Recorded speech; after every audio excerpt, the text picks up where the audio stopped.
So if you want to come on up and let us know what you got on your mind, and let us know why you voted how you did, and answer all the tough questions that come with that. I'm going to steal water here. Okay. Good morning, and thank you for the invite to just speak with you this morning. And Rhonda, thank you for the invite. I had to laugh and when you started and ordered your mother around, and just trying to think of the role reversal and what that was like, trying to tell Rhonda what to do as a kid. That must have been a very... It never worked that way. She's always been like that. I've been raising her since I was 3. Yeah. You did a good job. Thank you. Well, it's good. I'm glad to be with you this morning. But before I forget, I'm sure you all know, but just to introduce officially to you that Robert Airy, who I think most of you, of course, all know, but Robert is the campaign manager for our campaign for insurance commissioner. Came on board just 2 weeks ago, so he'll be crisscrossing the state with me as we launch into 18. But just to make sure you know of that position. I've also have Sarah Powelka is on our staff, on our team too, in a fundraising capacity. She, in years past, going back to Todd Hyatt, she really ran the House Republican PAC, is what Sarah, some of you may have met Sarah, but she's on our team from a fundraising standpoint. So. Who's your consultant? CMA, Pat McFerrin and Sharon Caldwell. So at any rate, I'll talk a little bit about this past session, even though, and I don't mean to make light of any of our veterans here, but I still suffer a little bit of PTSD from our past legislative session, given that what happened. But as you know, we had a $900 million, we'll just call it that, versus whatever, 878, but $1 million hole that we had to fill. And you know what? Before I get into that, let me talk something, because Rhonda was just talking about education, and that's sort of I don't know if it's a pet peeve of mine, but on the education side of things. First, I'll tell you that I'm a product of public school. My wife is a product of public school. My 3 teenage boys are in public school and have been since pre-K. And so I have a vested interest in our public school system. That said, and the superintendent of Tulsa schools specifically, I'll tell you about a meeting I was in last year. At the start of each session, Tulsa Public Schools hosts actually they have a breakfast. They have some of their students work, and all the media is there. And she stood up in front of us all and, whined quite a bit about where they were at, and so it came time for question, and I asked her, I said, Superintendent, I understand where you are, you talk a lot about the per pupil spending. I said, but it would be really helpful from a legislative perspective to know the answer to what does it cost to educate a student in Tulsa Public Schools? What is that number? Can you give us a target that we could move towards? Or, because all I ever hear is the answer is more, like just capital M, more. And in front of the TV stations and everybody else, she said, I don't know. She couldn't offer up to me even a ballpark, and that's troubling. I'm trying to think of a CEO who might, talk about how much it costs and how much it to manufacture and distribute a product. They're going to have that down to a penny, basically, if you're a good business person. And so, anyways, that was extremely troubling to get that answer last year from her. And I do think, too, quite a PR stunt this year. Granted, and let me tell you this, the House of Representatives voted 3 times this year for a teacher pay raise. We were trying to put something on the table to pay our teachers more. However, just to be clear, the legislature sets the minimum salary. That is all we do. So when we're talking about voting for teacher pay raise, we're talking about voting to up that minimum. We do not decide what a teacher's salary is. The local school board does that, and that is all over the board. If you're off in a rural school or versus if you're sitting at Zincs public schools, you are paid differently based on the local school board. I think, too, something that gets lost in all that, the Journal Record a year or so ago did a nice piece. I think it was Ted Struley who did that, but in comparing someone who left Oklahoma City Public Schools and went to work down at schools in Dallas, and it was about a $9,000 pay raise, straight on paper. But then when you analyze cost of living and where they were, he was making the point, and he's not exactly known as a conservative journalist, but that it was about a $500 a month pay cut that person would be taking. So you got to factor that in. I think on our teacher side of things, we're in the mid-range when all things are considered. I think too, if you, I would direct you to the State Department of Education website. If you go there this morning when you leave here, you can look up on their finances total dollars going towards education. It's roughly about $5 billion total, and the per pupil spending. Well, if you look at the last 5 years, that has gone up each and every year. But all you hear about is the state appropriation, which is about a third of their total funding. So keep that in mind when you talk about cutting to education, that's strictly state dollars. Their total dollars are consistently up over the last 5 years, and even when they'll come back to you and say, well, the student population has grown, and indeed it has. But that per pupil spending, again, don't take my word for it, State Department of Education website, you can see those numbers. Now, to bring a little balance into there, some of those are restricted funds. So some of those federal funds must be used for food programs. That's a whole other topic about why we're feeding every kid in every school breakfast and lunch. I don't know when that responsibility shifted from parents to the school, but anyways, I wanted to touch a little bit on the education issue because it just tends to get under my skin from time to time.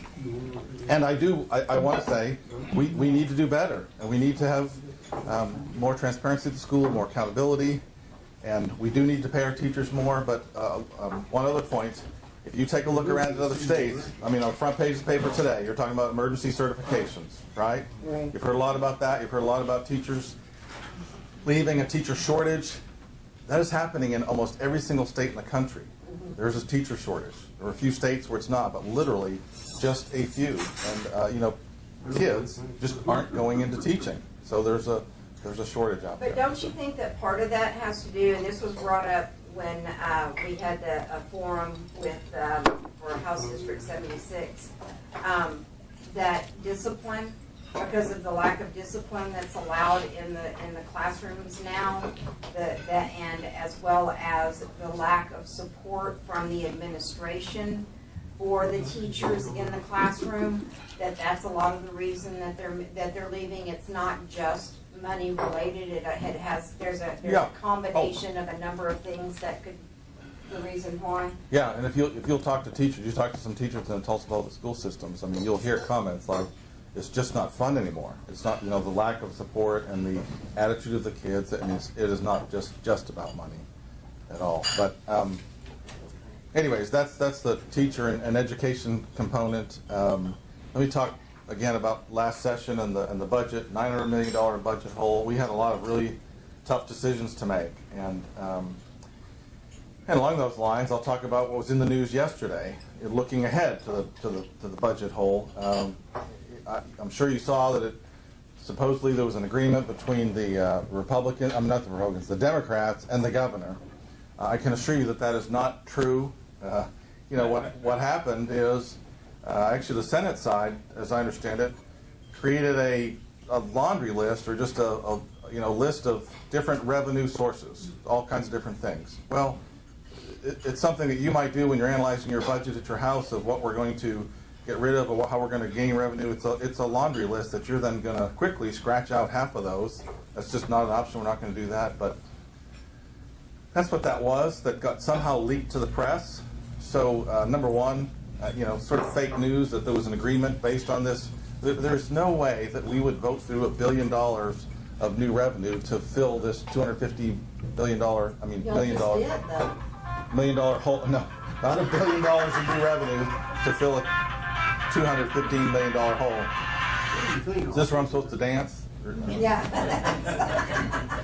Show us your so that's not going to happen. But I will tell you something troubling about that is, that was leaked to the press too. I'll just tell you, as a Republican caucus member, I'm still trying to figure out what that's about. How that was leaked out to the press and pitched as an idea that somehow this was an agreement between the governor. Do you not think that the Democrats could have leaked it out because it was to benefit them? It could, but they didn't have it. They didn't have that. They weren't in the meeting. Right. Oh, they weren't? Right. That was not. I mean, I guess someone could have leaked it to Democrats and then leaked it to the press. But yeah, that wasn't part of that proposal. So Anyways, we had a number of different options on the table. None of them were real good. The Democrats, as you know, have, especially in the House, on the Senate side, Nathan's got a little bit different over there, but on the House side, we have Scott Inman, who's running for governor, and he had no incentive other than to disrupt things, and it was a very, very contentious session for us. We had to vote through. We ended up putting through a budget, as you know, that was, I guess, 0.8, just short of 1% above the previous year, which resulted in, I think, 7 agencies, if I recall correctly, that were basically held whole: education, healthcare authorities, some of these other things, and then most of the other agencies received a 4.2% cut that they had to cut across their different agencies. And I might add, from the cut standpoint, if you look over the past years too, that 4.2 is on top of many of our agencies having, on average, probably about a 35% cut to their budget over the last handful of years. So some of them have done a good job of cutting down to where they need to be, but I'm a believer that hard times make things lean and make you make tough decisions that you're not going to make during non-lean times. And so I think our agencies are being forced into that. Looking ahead to a potential special session, I don't think it makes any sense at all for us to go into a special session unless we know exactly what we're going to do and we have an agreement. You may have read or know that we have $83 million carryover fund, for lack of a better term. In other words, we ended up better than we thought we were going to do at the end of the fiscal year. So that was about $83 million, and then there's about $27, I think it is, million that's available in the rainy day fund. So I think that at the very least, we will go back into special session and distribute those funds, that $100 million that is, back out to those agencies to fill this hole of $215 million. But that decision will not be made until we have some Supreme Court decisions on some 2 additional challenges on legislation that went through this year. One was the vehicles and one was electric vehicles, those two pieces of legislation. So, the cigarette fee challenge, I think everyone saw through that. We were backed into a corner. I'm one, I'll tell you right front, that I voted for a cigarette tax. I don't have a problem voting for that cigarette tax at all. But we couldn't get that through as it was, so it was our legal staff advised us that with policy added to that we could make that palatable. Clearly the court quickly and decisively decided that was not the case, and so now we're scrambling to make up for that. I might talk a little bit too about some wins on the, you may or may not, but I've been heavily involved in anything to do with insurance at the Capitol since I arrived there. It's been my background for over 30 years. And so a couple of, sort of on the health insurance side, our health insurance costs, like businesses that you own or where you work, are reeling from health insurance costs as they continue to climb. This year alone, on the teacher side of things, we're just talking about teachers and education, $20 million. Additional to the flex benefit allowance. The state of Oklahoma, we have mandated to ourselves that teachers' health insurance will be paid 100%. So it doesn't matter how much that goes up, we're going to pay 100% of that cost for the teacher only, not for their dependents, but just for the teacher. And so, each and every year, you're talking $20 to $40 million in there of increase is what we've been looking at. There's some real large numbers. So some things that we have been able to get done, Senator Treat and I passed a piece of legislation a couple years ago that allowed, and let me back up. When I arrived at the Capitol, knowing my background in insurance, and I started to take a look at what we were doing with our employee health insurance, I realized there were so many special interests that had gotten in there and wouldn't allow this and wouldn't allow that and all these restrictions, so that for our state employees, including teachers, we couldn't make decisions that your businesses could make in how to offset some of these costs or how to impact their health care costs. So I moved forward trying to change that some, to try to create a little bit more free market approach with our state health insurance. So, one of those was mail order drug. It was against statutes in order to allow state employees on their health insurance to do mail order drug. Well, every company out there was running towards mail order drug for the cost savings. If you're on a maintenance prescription, you can get a 90-day prescription instead of 30 at the Walgreens and it's mailed to you. You may know how that works, but there's substantial savings in that. So we got that changed. A couple years ago, this legislation I was talking about with Senator Treat and I, what it said was within our health plan, we couldn't. No, I don't. I'm trying. I know you're doing a good job. I tried. We couldn't differentiate between health plans with state employees. So what we did is we added just a couple little words that said that you could differentiate with deductibles and co-insurance, co-pays, that sort of thing, based on cost or quality. And that was forbidden previously. So we have now implemented, it took a while to get that in place, but January 1st of this year, they implemented what we call the SELECT program. And so the way that works is a state employee, let's say, you're going to have your gallbladder out. And you get certified, so that triggers within the system, and you're going to get a phone call as a state employee. And it's going to say, we see you're scheduled for a gallbladder surgery at Integris Hospital. Did you know if you go here or here, we will waive your deductible and your cost. You'll have no out-of-pocket expense. Because what we've done is contracted with these other facilities at a set price. So let's say that's $2,000 for that procedure, where Integris was going to charge $6,000. Well, we as a state are creating some good savings, and we're passing that along, part of that, along to the employees.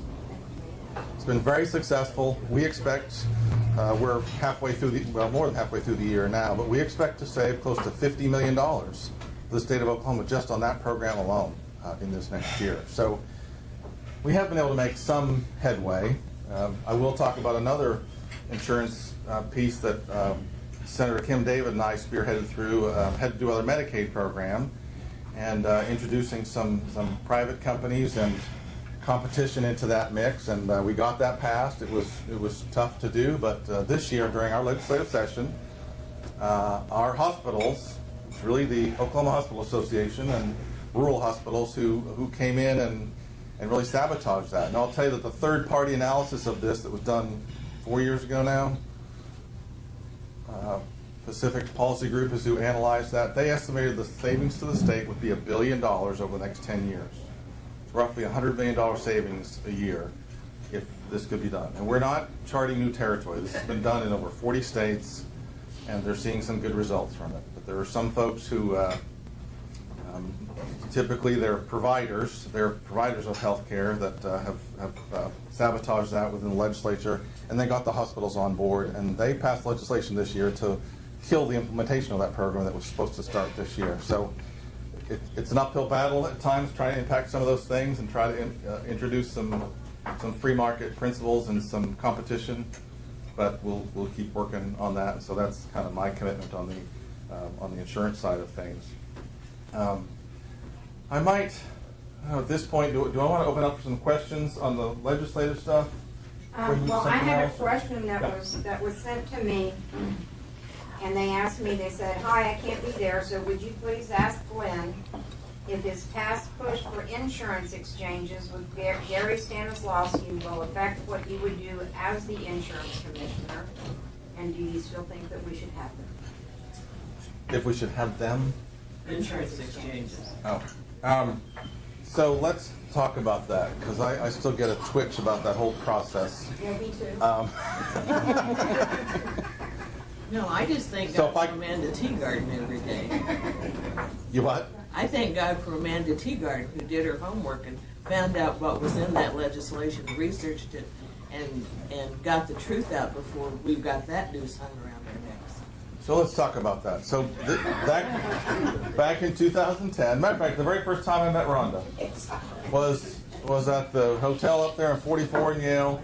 I was going around I was not elected at the time. I was just in the health insurance business, and I was doing a PowerPoint presentation about why Obamacare is wrong for Oklahoma. It was the title of it, and spoke about that. So I'll start with that. I mean, unfortunately, when it came, the Affordable Care Act goes into play March 23rd, goes into effect, and it was a situation where each state needed to decide whether they do the federal exchange or a state exchange.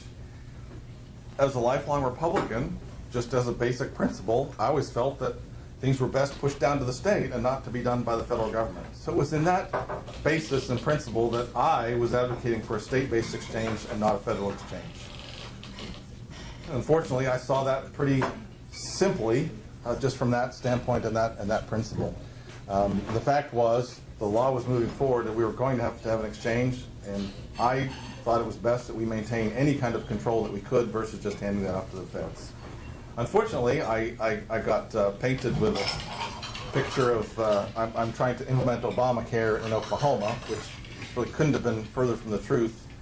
I think it's been a disaster for our country, and hopefully we can, we've had a couple failed attempts at the national level to repeal and replace at this moment, and hopefully we can make some progress forward to change that. I really don't have a good guess of where that's going to go. So to the question of the exchange, in hindsight, I don't know that us not doing it, we didn't stop Obamacare at our border. Unfortunately, that didn't stop anything. And Obamacare still came in just with a federal exchange versus a state exchange. And so it would have been nice to be able to do that, but I just, from my standpoint, it was strictly from the position of trying to maintain state control. And in hindsight, knowing what I know now, I do think from a marketplace standpoint, let me back up. The idea of an exchange back in 2010, that was a Heritage Foundation idea. A lot of people don't know that, but the exchange was not the way it was implemented by the Obama administration, but the idea of an exchange and creating that marketplace and competitors on online exchange was a Heritage Foundation idea originally. Ed Hasselmeyer from Heritage Foundation, we met with numerous times as that was coming up into play. But so an exchange, though it's become a poisonous word, that concept is not a bad concept, where folks could go online, shop, compare, competition, free market choices, have multiple choices. That's not a bad idea. Now, how it's administered and the federal oversight and all the penalties and all that is way out of line, the way that was administered. Does that answer the question, Rhonda? So you would not support, you would not try to bring insurance exchanges into Oklahoma? I wouldn't say that, because I would not support the federal exchanges from a federal standpoint, but the exchange as a tool is not a bad thing in and of itself. What's bad is how they tied that and everything that went with that. I mean, the tool itself, an online marketplace to compare and shop and purchase health insurance, is not a bad thing. It's kind of like a gun. Right. Well, no, and I understand. I guess an answer to the question. I think that we were very disappointed, of course, in the exchanges and the fact that we had to fight as hard as we did to keep them out of the state. However, I think that it's going to, of course, Obamacare has done nothing to make anything better for anybody, and as long as it's in effect and the requirements are there, I guess is there anything that you're going to be able to do as insurance commissioner to protect the citizens of Oklahoma? Good question. A good lead in on. Let me talk about something that took place late in session this year. It was called the 1332 waiver. So 1332 waiver, I don't want to get too technical with you, so I'll try to stay out of the weeds, but 1332 waiver was something that was part of the Affordable Care Act that said in 2017, which by my way of thinking should have been in place right from the get-go, and that was it allowed states to have flexibility. It allowed states in 2017 to make application to CMS to deviate from some of the mandates, restrictions, some of the different things within the Affordable Care Act. So it was sort of this: okay, we're gonna run Obamacare for all these years, and then in 2017, states can apply, and I describe it as apply to the fact that one size doesn't fit all. It would allow us to apply for different changes to the law to better fit our state. I've always said all along, especially when it comes to health insurance, I mean, one size doesn't fit all. I mean, answers in Oklahoma for health care and for health insurance are very different than answers in Massachusetts. Massachusetts has the highest primary care physician per capita in the country. Oklahoma, we're no longer last, but we're like 47th, so we're very close to being last in the number of primary care physicians per capita. A much more rural state. I mean, those are just different answers in how that gets done. So anyways, 1332 waiver. So there was a task force formed, and they included healthcare folks, it included insurance companies, included brokers, included some community folks. So for a year, they worked through what would we like to change? What would we like to apply to change for the state of Oklahoma? So they came up with a list of recommendations. This would be the 1332 waiver. And here's where I deviate from where that's going, where I don't like the direction it's gone, and that is they then separated a reinsurance pool piece. Secretary Tom Price, and heard of Tom Price, former congressman, great congressman from Georgia, who's now the Secretary of Health and Human Services. He sent a letter to all governors recommending that they set up these reinsurance pools as we look to kind of pull back from Obamacare. Set up these reinsurance pools to stabilize the individual markets in their states. Sent a letter to all the governors. That was part of the 1332 waiver application. Unfortunately, due to timing, because they were trying to impact the 2018 market, 2018 rates, individual health insurance. If you don't know, last year, anyone know how much the individual health insurance rates went up in the marketplace? 120%. 76%. 76% it went up. And if you don't know, Blue Cross Blue Shield is the only provider of insurance in the marketplace, and thank God for them. I mean, they're losing money, but they're sticking in there. I think partly because they've got such market share, it would be a PR nightmare for them. But I think partly too because maybe they've just been a good community citizen, so they're hoping this can get worked out. But without them, we'd be in a tough spot. Tennessee, much of Tennessee has no health insurance carriers in their insurance marketplace. And I mean, some of you that are on a group health plan, like me, that wouldn't be bothered, but if you're in an individual health plan, you'd be in a world of hurt if that happens, if that collapses. So anyways, the reinsurance pool, now what they've done is they've separated that and sent that application into CMS. 2 weeks ago, I mean, I've met with 3 times in a week and argued with the Department of Health because I didn't like that. The reinsurance pool piece is, some people may take issue with, but the other components, taking us out from underneath all these mandates and different things with Obamacare, to me, that's what makes it all palatable, all coupled together. They decoupled it, and they're going to apply for these other pieces later. And so my comments to them were, look, the idea of the 1332 waiver, the idea of this reinsurance pool was not to prop up Obamacare. The idea was to allow our state to go a different direction. We're separating this piece, and if somehow the administration decides not to allow these other things, we're propping up Obamacare instead of going a different direction. So I much would have preferred that those all stay together, and we'll see how that plays out. Their intent, they put strong language in that application that this is where we're going, these are the pieces we will be applying for. So, but that's what it is, and again, I think that would be my words would be, we need to go a different direction for the state of Oklahoma. We don't need to prop up Obamacare anymore. Yes, sir. Not to jump back to exchanges, but I will. But why is it our government, federal, state, either one, should be involved in anything to do with, like, the exchanges? If I want a hotel room for the night, I can get on Travelocity, I can get on Trivago, you name it. You want to buy life And I insurance, can find the best deal. Yeah.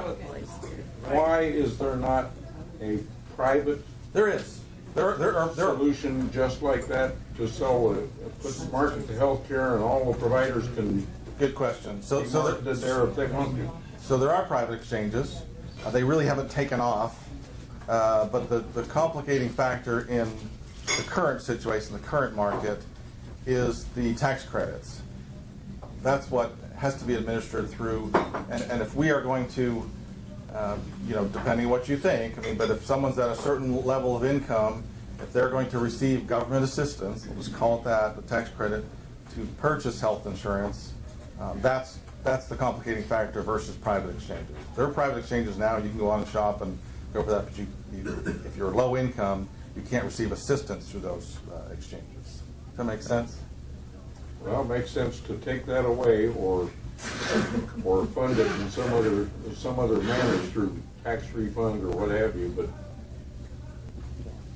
Take all the people who are receiving those subsidies right now, put them into Medicaid, let the market become free, then you can start trying to as the prices go down, then these people could be transitioned out of Medicare. That's what I think would be the most sensible solution. Well, and part of that is part of the 1332 waiver. And that is to allow, sort of along those lines, but to allow our Insure Oklahoma program that is placing into private plans, not a Medicaid program. The concern I would have with your suggestion is, to some extent, that's Medicaid expansion, the upfront of that, part of that, and so we But wouldn't. if the prices go down in the private market, then these people could be moved out. Correct, And the prices aren't going to go down as long as people are being subsidized. So let me jump on that if I can, because the reinsurance pool that I talked about, again, it's kind of technical, but basically the concept is that there's sort of a backstop for the carriers for large claims. So the idea is you attract maybe some other smaller insurance companies other than Blue Cross Blue Shield into the marketplace, because they know that claims between $50,000 and $300,000 are going to be backed up with some dollars. Okay, so that will allow them to enter the market and create competition, drive down the estimate of the 1332 waiver and the reinsurance pool that we have here is that premiums will go down 35%. The federal government, what they are doing, what the administration is saying is the savings that we realize because of those tax credits, some of these health insurance plans, 95% of that's being paid by the federal government.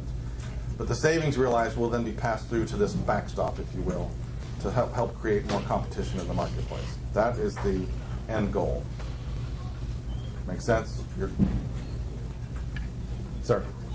I'm confused about something. How many people, percentage-wise, does Obamacare affect? Like, you work for a big company, you're not affected by that. If you're in Medicare, you're not affected by that.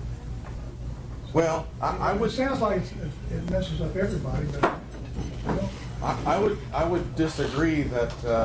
I don't know. I'm not. From the standpoint of if I'm on a group plan, I'm affected by Obamacare. My health plan. This is what I do for a living. I'm out working with employers on basically working on their health insurance so that they don't have to worry about it. They can worry about building their widgets, whatever it is that they're doing. But yeah, there's all kinds of restrictions and changes that have been put in place for all health insurance, not just individual health insurance. The individual health insurance component is the tax credits, which is a big part of that. That's the subsidies for the individual health insurance. But it still impacts everyone in the group market as well. You've got to have an actuarial. Here's my example. I grew up with 7 kids. My mom and dad, 7 kids, 4 boys, 3 girls. Every once in a while, we did not have a lot of money, but every once in a while we'd get to go out for an ice cream. And it was a big treat. Picture dad, 7 kids, all 7 kids in 10 years. And we'd go for an ice cream, get all those flavors up there. What do you want? Oh, I want Rocky Road. No, brown, white, or pink. No, I want brown, white, or pink. Well, funny analogy, but that really is what has happened with Obamacare, even at the group side. The parameters, the guardrails of what can be offered and considered creditable coverage and affordable coverage that has essential health benefits, there's all these definitions, has been brought down to brown, white, or pink. And we need a broader market because, again, back to my conversation about Oklahoma and Massachusetts, it's the same thing for individuals. The health plan that may work best for me may not work best for Rhonda. They're very different. Age is also another thing, too. Yeah, she's substantially older than me, so Keep on something different. Kids, but I'm done with the childbearing, so I don't need that anymore. Peggy? I think we need a little reality check here. You were elected when Mary Fallon became governor, right, 2010, right? My recollection is that the first 4 years that the Republicans owned the state, the legislature increased spending about $300 million each year over year. So all this hand-wringing and crying about this billion-dollar deficit, you guys created it, because you increased spending. And I don't remember one time, I cannot name 1 year, when the Republican-dominated legislature ever actually honestly balanced the budget. And what I mean by that is, to me, to balance the budget, you spend less than or equal to the amount of money that you actually bring in. Every year, this legislature has balanced the budget by bonding hundreds of millions of dollars. Your conservative rating for last session was 20%, and your overall conservative rating for your entire career is 61%. That's a D-, mister.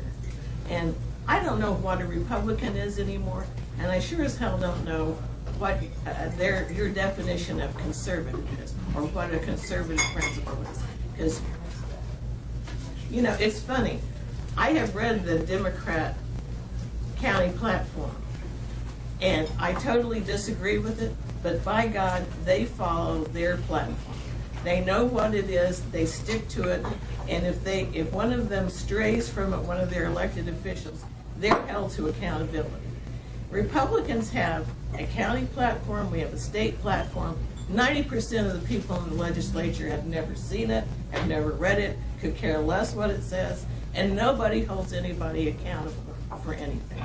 I'm fed up with it. And I will tell you, if I hear another person running for office as a Republican that gets up and says, well, I'm a principled conservative leader, I am going to barf. That is such a fake statement. It has no meaning.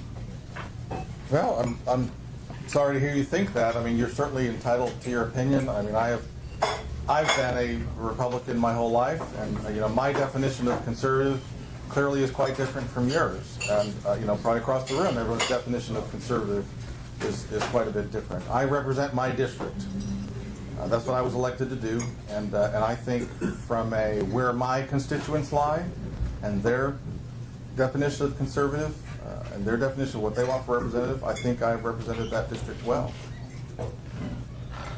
Can you name 3 principles that you personally refer to when you decide whether or not you're going to vote for a piece of legislation? Well, I think my principles are two key ones right off the bat that are always everything is limiting government and free market. But I would go back to something that I heard Mitch Daniels say once, former governor of Indiana. Most would say a strong conservative. You may not, but actually almost was a presidential candidate. Interestingly enough, I just drove through Indiana, and they actually have roads that are worse than Oklahoma's. That was quite interesting. Well, that's You get back here. I think we just moved up a notch. well. Mitch Daniels, I heard once say that I liked that, and that was never let your desire for limited government become a disdain for all government. And you know, government has its role. It's not a zero government process or society that we want to live in. Right, and so to me, limited government is a key part of that, and providing basic services that government is the government's role. But I often wonder if the people that vote in the legislature ever actually sit down and think, even for 2 minutes, how is this decision I'm about to make going to affect the average family? The cigarette tax is ridiculous. Mm-hmm. Because the people that smoke are the poorest among us. I went to Massachusetts this year, and I went into a Sears store to buy a shirt. And I almost fell on the floor. You know, they don't charge any sales tax on clothing. Or groceries. Or groceries. The state of New Hampshire has no sales tax and no income tax. What is wrong with us? You know, we do more to damage. Oklahoma is a poor state. Our people don't make a lot of money. But we do more to keep people down by our tax policies and our government policies. We don't boost them up, we beat them down. If you have a family with 4 kids and you're making 60 grand a year, which is about average for Oklahoma, and you have to pay 10% every time you go buy a gallon of milk for your kids, that's not helping that family. What is wrong with Republicans? Can they not see this? We need major changes and tax reforms. Yeah, and this is what you should have been spending your time on instead of all this credit crap and all this trying to lure companies in here with fake promises. Because all these companies do when they come in and take advantage of all these tax credits, the minute the tax credits are gone, they're either banging on the door for more tax credits or they're out of here. Instead of helping Oklahomans grow their own businesses, this false notion of trying to constantly lure big guys in from the outside is ridiculous. I can attest to that. I'm from Illinois. I watched that happen to communities all over in Chicago and around Chicago. They'd offer these huge asset benefits to come in for a company, and the minute it was over, they left. People out of work, it was terrible. And right now, Illinois is in more debt than any other state in the union. That's something that should be looked at. That is not a way to incentivize businesses to come in. California, actually Illinois per capita is in more debt than any other state. So on tax credits, we absolutely need reform. We've passed some reforms this year having to do with our zero emission tax credits, and we have a not a task force, I'm forgetting the exact name, but that is analyzing every one of the credits that we have out there from the standpoint of what's the ROI? Is there an ROI? If it's not an ROI, let's get rid of it. If there is a good ROI, it makes sense to keep it. And unfortunately, if we're going to be in the world of trying to attract business and jobs to our state, that's the way it works. And if we're not going to offer some sort of I disagree with that. If the state is well run and efficiently run and economically run, and the people have a chance to have a decent life, businesses will come here. This bribery business has got to stop. And another thing is, I have heard it said that the state of Oklahoma is bonded to the absolute limit, and that if we increase our bonding any much more, our credit rating is going to be decreased. That's not accurate from what I know. I mean, and I can't cite any numbers, but last I looked, we were quite low on our bonding level versus our capacity or what is recommended. Were you trying to say something? Well, I was just gonna. The only point I was gonna make is that a lot of the stuff that is dictated by our state constitution. And that's one of the things that, as far as budgeting and things like that we've got to really look at. And I mean, I'm not defending, anything. I'm just stating that the state constitution ties our legislators' hands in a lot of the things that we can do. And I think that next session, that needs to be something that really needs to be looked at is the state constitution and what can we do to change the way things are done. Yeah, I mean, tax reform is a big thing too. But what Peggy's talking about here is other states that just choose to do it differently from a tax standpoint. I mean, and that's a good discussion to have. We've been going this direction, this is the way it's been structured in our state. Does it make sense to make some radical changes? Do we go more heavy property tax to pay for our government versus sales tax or income tax like in New Hampshire or Massachusetts? Well, that's an interesting point, because when I was in Massachusetts, I actually stayed in a home. And I was curious, so I looked at that home up found out what the property taxes were. The property tax rate, and this was a very quiche town north of Boston, the property tax rate was very little bit higher than Tulsa's. The difference was that the value of the home was probably close to double what it would be in Tulsa. So their houses are worth more, but their tax rates are really not that much different. Yeah, and I just use property as an example of some other tax mechanism to But to see, fund. that's the thing. You're saying, how else can we raise revenue instead of how can we cut services? That's exactly. No. Services that we're offering that we shouldn't be offering. Why is every teacher a state employee? I don't understand that one. They're not a state employee.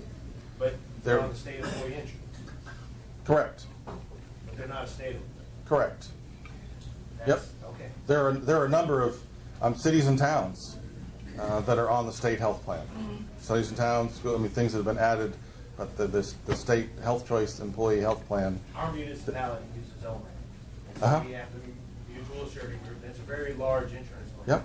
And I'm sure there Out are of Dewey. costs and our city workers are being handled, but Actually, Yeah. Union Schools uses private Well- insurance, they're not on, they don't have to take health. so it's a It's by school by school. school choice. It is. Well, we And, got, and let me, if I can just get to that comment, it's not about raising more revenue. I'm not saying we raise more revenue with property tax. I'm just saying, where is the bar? What is the cost of our basic services? And how we fund that currently is through corporate taxes, income tax, sales tax, those sort of things. But, so it's that picture. I'm not talking about, raising our property taxes just to raise more revenue. I'm just talking about how we fund government. That's worth a look and conversation to What Peggy's government point. is worth funding? Hmm? How much government is worth funding? Which, and on a state level, I understand a lot of people down there are good-hearted, conservatives, but they care and they want to help. Mhm. I think we're funding a lot of programs maybe the state shouldn't be funding. Yeah, Charity should kick in somewhere. absolutely. Yes, sir. sales tax in Tulsa is about 10%. Would you agree with that? I missed the first part of that. Sales tax in Tulsa is about 10%. Yeah, yep, 9%. Right at 10. Mm-hmm.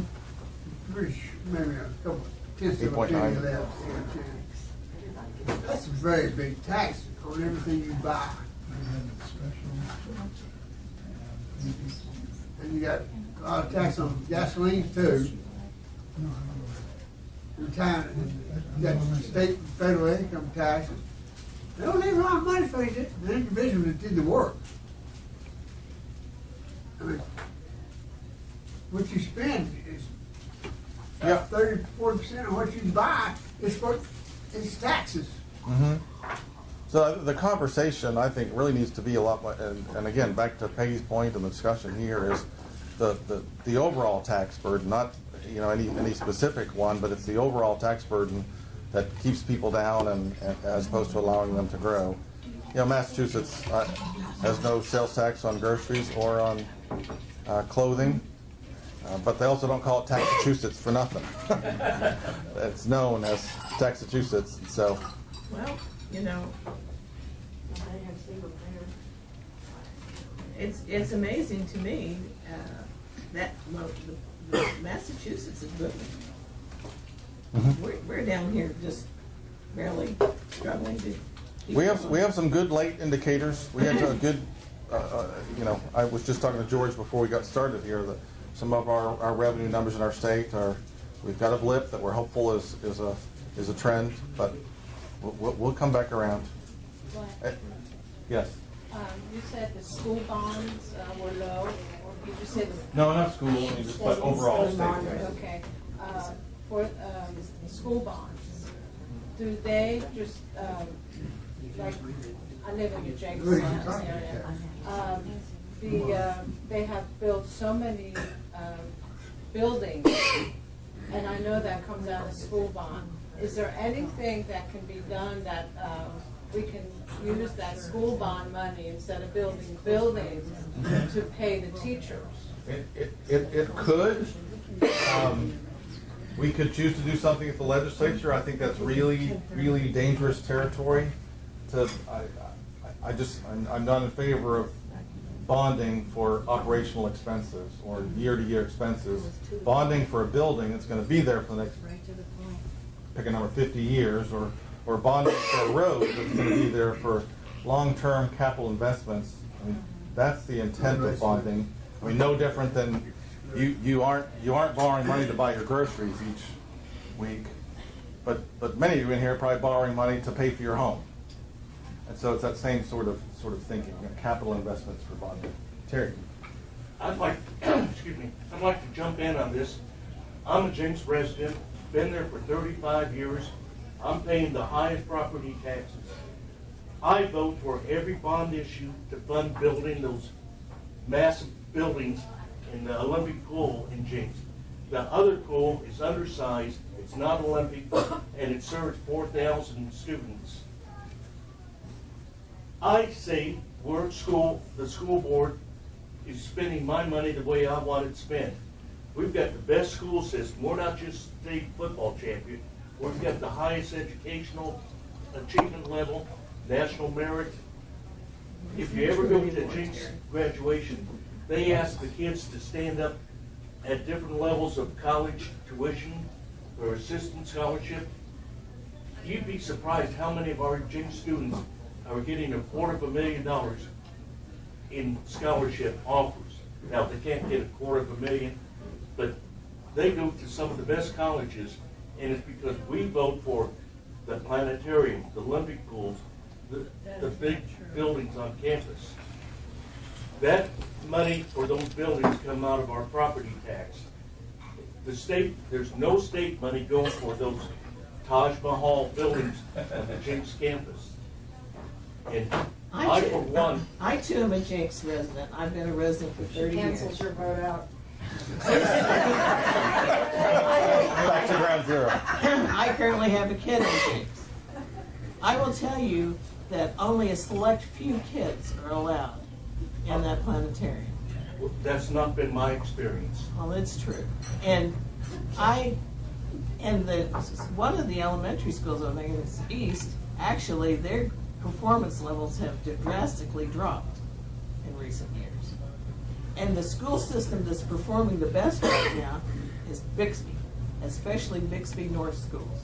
They have the highest ratings. They are A schools. I think Jinx had one A school this last week. So money alone is not the key. No, but to Terry's point, I will say, Jinx, you know, when there's a good school system and the community chooses to get behind it, even if it is building projects that you may disagree with or think are excessive, it becomes attractive. I mean, my wife's in real estate. I can tell you that when it comes to selling houses and people are coming in from out of town and they ask around, they want to be in Jinx schools.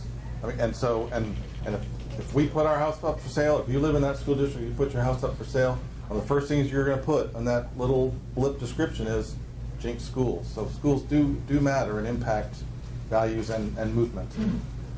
I graduated from Grosse Pointe High School in 1951, and that school system was written up in Look magazine as being in the top 10 of the whole nation.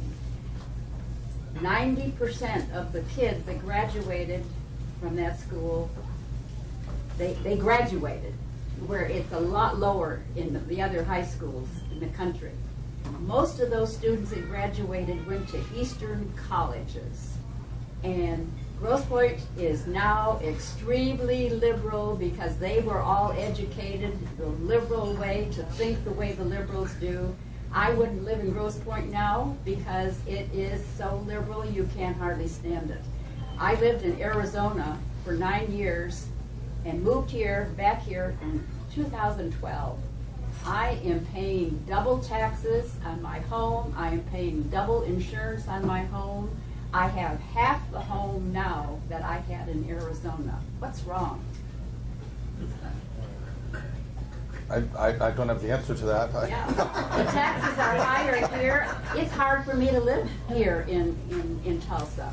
I was living in a high rent district in Arizona, paid half the taxes on a house that was worth twice as what I've got now. I will tell you quite honestly, my husband has been researching for the last 3 months, looking for a more retirement-friendly place to live. He's seriously considering leaving the state. Mm-hmm. And we are natives, and we've been here a good portion of our life. Which has been the big attraction to Florida for many retarees and I no lived in a income tax. retirement area in Arizona, north of Scottsdale. And it cost, the home that I had was worth twice of what I paid for the downsized house that I'm in now. And my insurance on that house was half of what I'm paying on my small home here. Well, the insurance part's more easily explained. I can get into that. I'm gonna say, let's go ahead and segue off of the. But honestly, just because of weather and storms here in Oklahoma, your Well, what insurance about is going to be. taxes? My Yeah. taxes are double here. Plus the sales tax is terrible. You know, I pay double taxes on my home than what I paid on a $400,000 home in Arizona. Okay. So are you getting the message? If you go to special session, no on taxes, Right. no on Yes. revenue, No. No, no. Thank you so much for So, being here. I mean, I'm just saying, I that, hear that, that you. seems to be the message that I'm getting. And then. I'm slow, but not that slow. I understand, but, why don't you take another question, segue into your race for insurance commissioner? One more because question, I don't want George. you to miss that opportunity. Different topic. Dr. Tom Coburn has taken on the issue of an Article 5 convention. He's spoken to state legislatures across the country on behalf of that. Mark Levin supports that, but on the other hand, Eagle Forum is very much against it. Where do you stand, and what do you presume Oklahoma legislature will do with regard to Article 5 convention? We did already vote for that, and I voted for it. I'm in favor of trying to reel things in and make some of those changes. And Dr. Coburn has really taken that on. It's sort of his baby now. In fact, a couple weeks ago, I contacted him, maybe 3 weeks ago now, but anyway, sat down one-on-one with him in his house to just talk about what was happening health insurance-wise and health care, and because at the federal level, and I called him. I need to pick your brain on where we're going and some thoughts on some things. It was so helpful. I just appreciate his perspective. But he's keeping quite a speaking schedule. I mean, he was leaving the next morning. I mean, we had like a window to have coffee, and he was speaking at Focus on the Family event, and then he was at ALEC convention in Denver, and he was getting around quite a bit. So, but yes, I support that, and have met with him on that. But the meeting the other day was specific to health insurance and health care, and where do we go from there? I'm connected with Tulsa Christian Businessmen's Luncheons, and Dr. Coburn's going to speak for us in December. Good.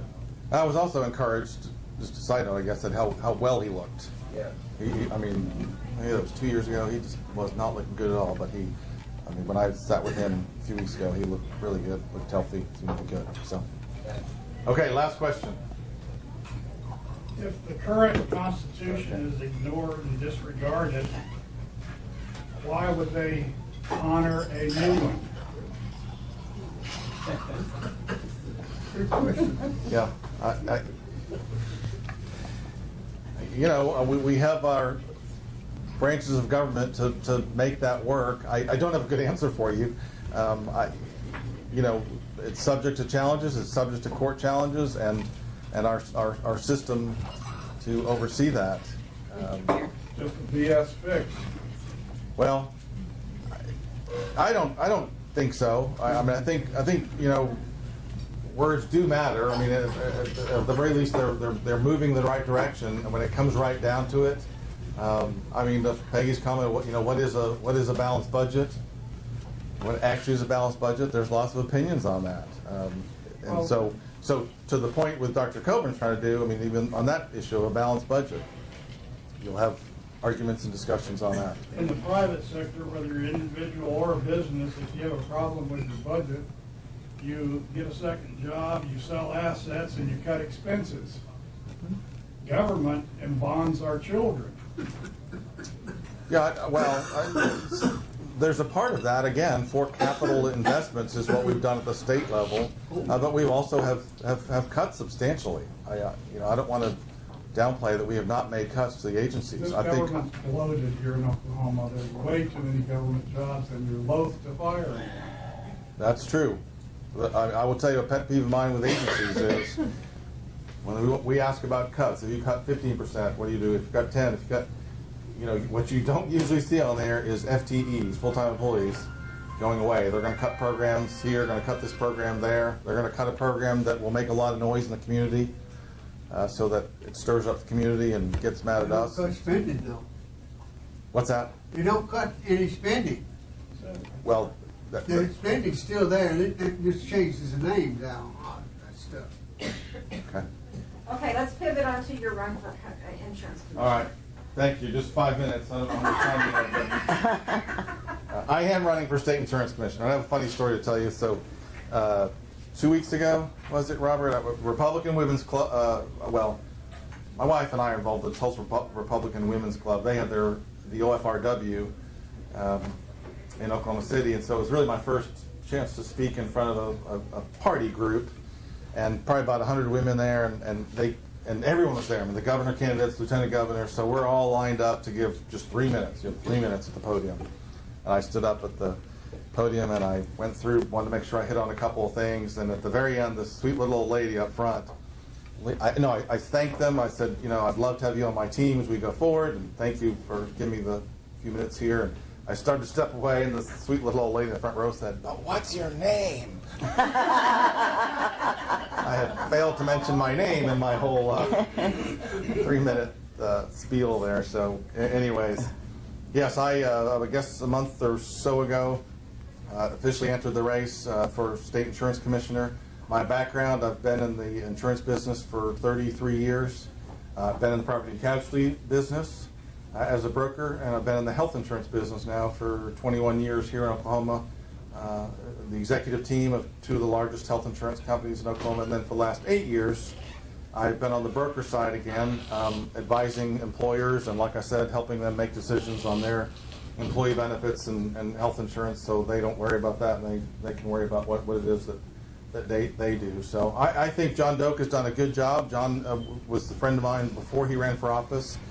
And, when the Republicans took back over the insurance commissioner seat when John ran in 2010, and I hope to succeed John in that office and continue to create a business-friendly environment. I've worked closely with him in the department over the last 7 years in some legislation. One of those captive insurance companies, I won't get into the weeds on what those are, but at that time, we had 3 captive insurance companies based here in Oklahoma. We've passed some legislation to try to attract more business, and we now have something like 70 captive insurance companies domiciled in Oklahoma. And so, anyways, I've worked closely with him. My goals as an insurance commissioner will be to continue to have a more free market, more competition, more choices for our consumers. Do you have an opponent? I do not. Right now, there's no one that's filed as Republican or Democrat, and my wife thinks if it stays that way, I have a pretty good chance. Even she thinks I can win with that. But, no, we don't. But it's early. The actual filing date is April. The primary, as you know, of course, is June, and the general election November, and we'll be out and around the state. We're headed to Grady County tomorrow, and so I'll get to see parts of the state that I probably have never seen. But how will your run for insurance commissioner affect your job as representative? Great question. I'm hopeful it will affect it very little. We are in session Monday through Thursday during session, Right. And then so Fridays and Saturdays I'll be out running around the state. That's my goal. Now I will tell you. Right now, I'm just trying to run a business and try to have my role as a state legislator and launch a statewide campaign, and it's a lot. There's just no 2 ways around it. And I am, my number one priority my whole life has been my family, my wife and my boys, and that is my priority. My career is insurance, but hiring on Robert should be a big help, and so he'll be crisscrossing the state whether he likes it or not too. But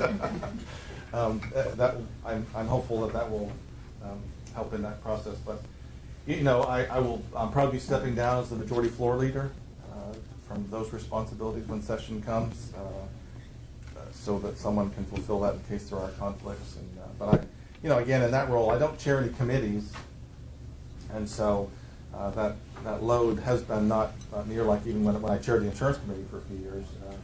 That's a little bit. There's a lot more sort of day to day on some of that. So.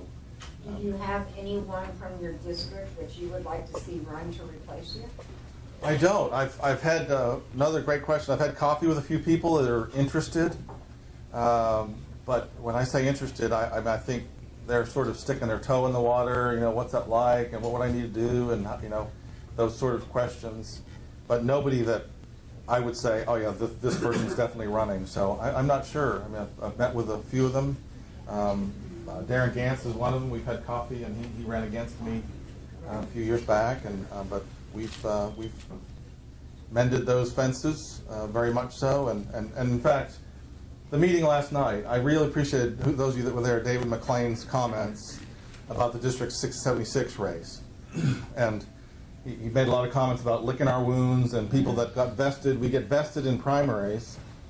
And, I was one. The Brumbaugh were close friends of mine and Sally's. And that was a tough loss of a good friend for me. But we went and knocked doors for Shelley, my wife and I, and we lost that one. But I love those comments. And Rhonda, so I can say it publicly, you've always been great about that. That primary's over, we wipe our knees off and we, patch up our scrapes and we get behind the candidate there. So I think we've got to do that in District 76 as well. And so I'll say, if anybody who lives in that district has an issue and you don't feel like talking to Ross, please come to me. He can't do anything to me. I'm his nephew. I've told him a few times. I didn't knock doors for either candidate because I love them both. And so yeah, if you've got a problem with Ross, please, my door's always open. Just call me, email me. You can beat up Rob. yeah. Call Rob, and I'll go sit down with him and take him to coffee. So yeah, on my seat, I'm not sure.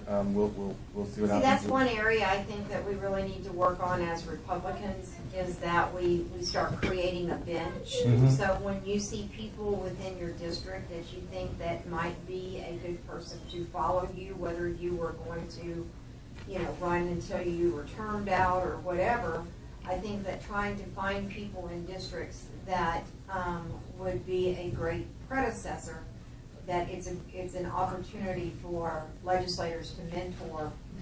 Good comments, because this is a funny story. Because I did exactly that. Mm-hmm. So I had literally a 2-deep bench that I visited previously, and when I say previously, I mean years ago, and then even more recently. But unfortunately, both of those folks ended up running for offices that opened up.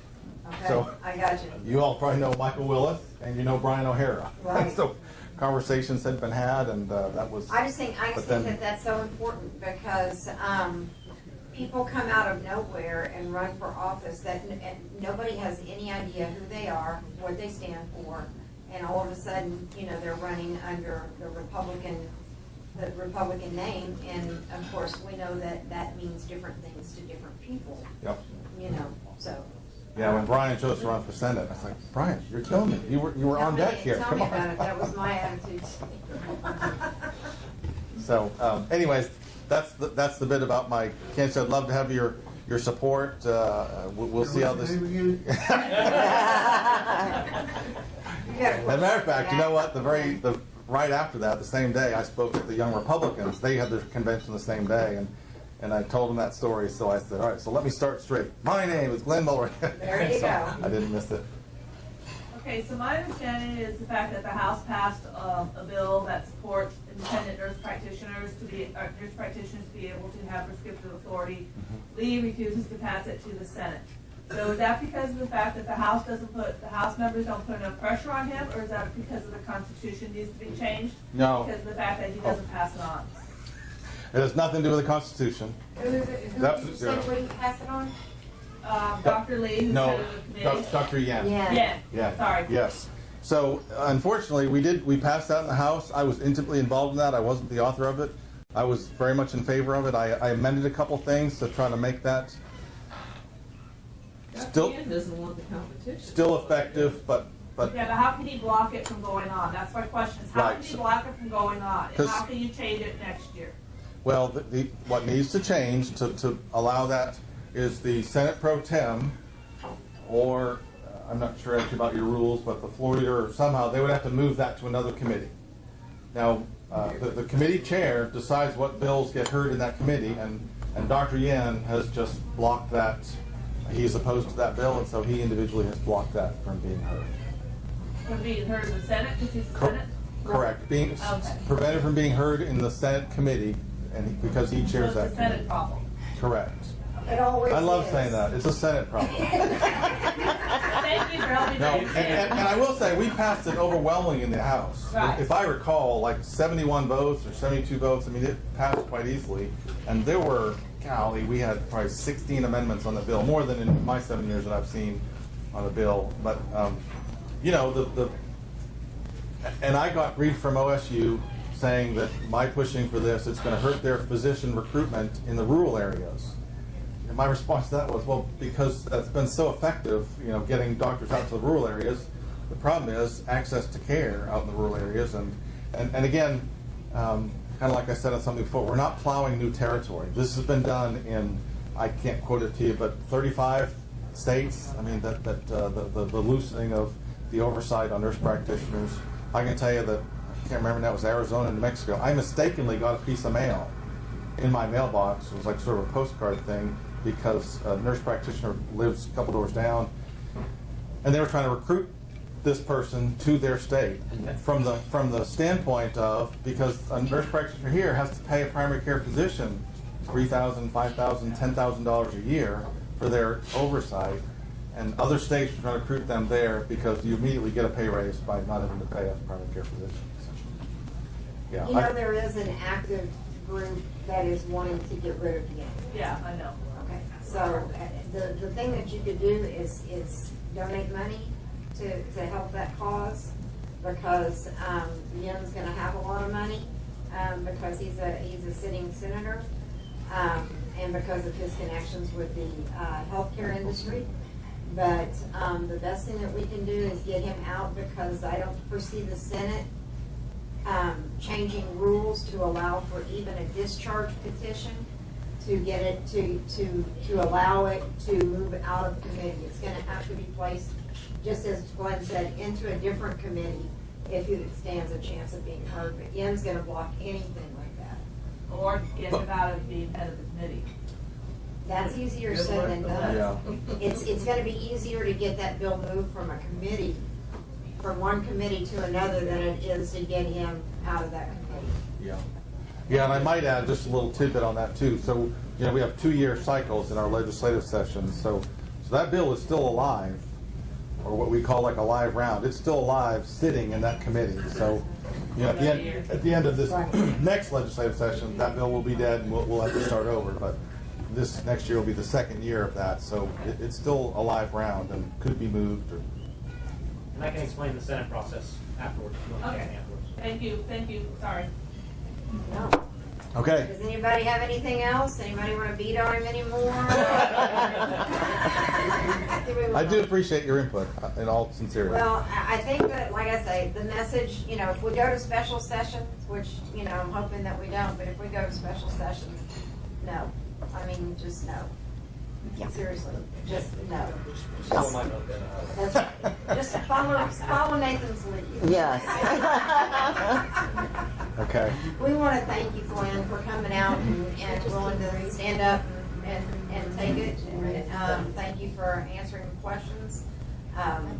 Look forward to your race and seeing what happens. It's not a real sexy position, but you know. No, but I might add too, I've been blessed, especially early on, which I think plays into why there's no other candidate this time, but to have the endorsement of Congressman Jim Bridenstine, the endorsement of Commissioner John Doak, the Senate Insurance Committee Chair Bill Brown, and the House Insurance Committee Chair Lewis Moore have all endorsed my candidacy for this race, and so they're not here, but publicly Now, see, thank I them. thought Lewis was going to be running against you. I thought He was talking about it. for insurance commissioner. And when he said he wasn't going to, I quickly asked him if he would endorse.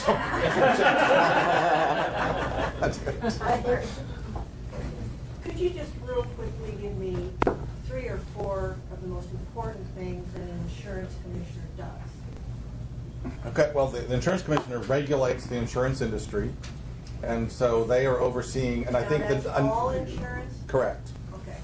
But I think one of the key things that the insurance commission does is monitor, audit the solvency of insurance companies. So that when an insurance company sells you a policy and they say, when this happens, we're going to pay this, that the insurance department ensures that they have the financial backing to live up to those claims. So you don't have to worry about that. The insurance department and commissioner should be worrying about that, and calling them on the carpet when they're not.